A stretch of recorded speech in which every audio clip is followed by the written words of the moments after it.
तेरी नजरों में तेरे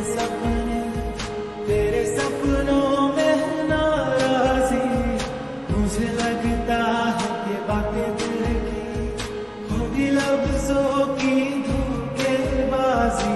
तुम साथ हो या ना हो क्या फर्क है। স্ট্যাটাস ভিডিওগুলো এখন ফেসবুকে খুবই ট্রেন্ডিংয়ে আছে। আর আজকের এই ভিডিওতে আমরা জানবো কীভাবে এই ধরনের স্ট্যাটাস ভিডিও তৈরি করতে হয়। তার জন্য আমাদের প্রয়োজন পড়বে অ্যাবি প্লেয়ার নামের একটি অ্যাপটি আপনারা প্লে স্টোরে পেয়ে যাবেন, কিন্তু প্লে স্টোর থেকে অ্যাপটি ডাউনলোড করলে আমাদের ভিডিও তৈরি করতে খুব সমস্যা হতে পারে, তাই আপনারা অ্যাপটি গুগল থেকে কালেক্ট করে নেবেন। তাছাড়া আমাদেরকে ডিসক্রিপশন বক্স থেকে একটি ভিজুয়ালাইজার ডাউনলোড করতে হবে, এটির লিঙ্ক ডিসক্রিপশন বক্সে দেওয়া আছে, আপনারা ডাউনলোড করে নেবেন।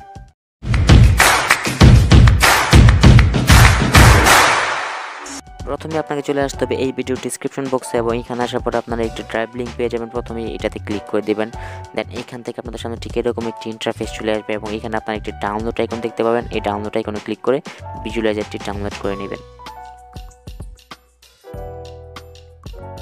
অ্যাপটি ওপেন করলে আপনার সামনে ঠিক এরকম একটি ইন্টারফেস চলে আসবে। দেন এখান থেকে আমরা এই 3 লাইনের উপরে ক্লিক করে দেবো, তারপর এখান থেকে ভিজুয়ালাইজারের অপশনটাতে ক্লিক করে দেবো। তারপরে এখান থেকে আমাদের সামনে ঠিক এরকম একটি ইন্টারফেস চলে আসবে। তো এখান থেকে আমরা এই আইকনে ক্লিক করে দেবো, দেন আমাদের সামনে ঠিক এরকম আরও একটি ইন্টারফেস চলে আসবে। তো এখানে আমরা বেশ কিছু ভিজুয়ালাইজার দেখতে পাবো। তো আমাদের ডাউনলোড করে ভিজুয়ালাইজার অ্যাড করার জন্য আমরা লোড ফ্রম ভিজুয়ালাইজার ক্লিক করবো, এবং এখান থেকে আমরা ডাউনলোড সেকশনে চলে আসবো, এবং আমাদের ভিজুয়ালাইজারটি আমরা এখান থেকে অ্যাড করে নেব।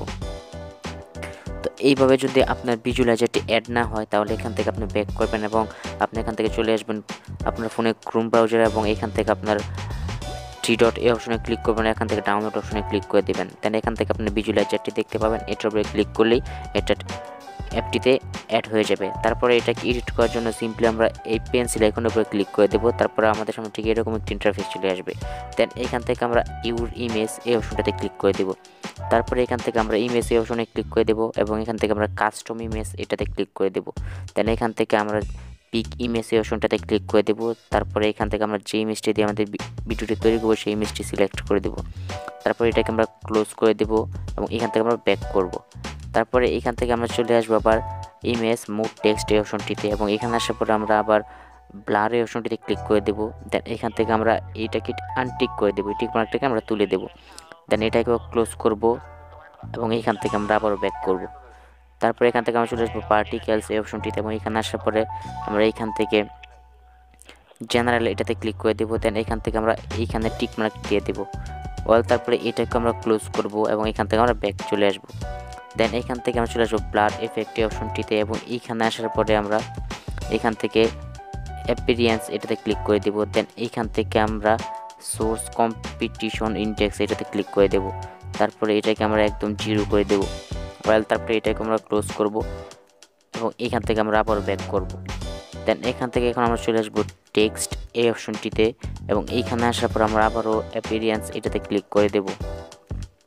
তারপরে এখান থেকে আমরা এই টেক্সট অপশনে ক্লিক করব, এবং এখান থেকে আমরা এই টেক্সটটাকে রিমুভ করে দেবো, এবং এখানে আপনারা চাইলে আপনাদের চ্যানেলের নামটিও লিখে দিতে পারেন। তারপরে এখান থেকে আমরা আবারও ব্যাক করব। দেন এখান থেকে আমরা আবারও ব্যাক করব।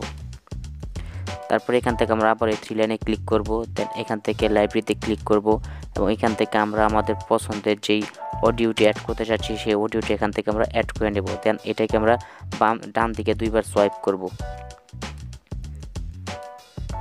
তো এখানে আমাদের ভিডিওটি রেডি। তো এখন আমাদের ভিডিওটিকে এক্সপোর্ট করতে হবে, তার জন্য আমরা এই আইকনে ক্লিক করব। দেন এখান থেকে আমাদের কিছু কাস্টমাইজ করতে হবে, তা নাহলে আমাদের ভিডিও পারফেক্টলি এক্সপোর্ট হবে না।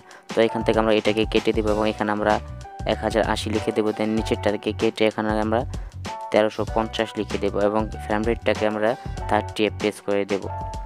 তারপরে আমরা নিচের দিকে চলে আসবো, এখানে আমরা ক্লিক করে আমাদের ভিডিওর ডিউরেশনটাকে আমরা সেট করে নিতে পারবো। দেন এখান থেকে ফাইনালি আমরা এক্সপোর্ট অপশনে ক্লিক করে এটাকে এক্সপোর্ট করে নেব।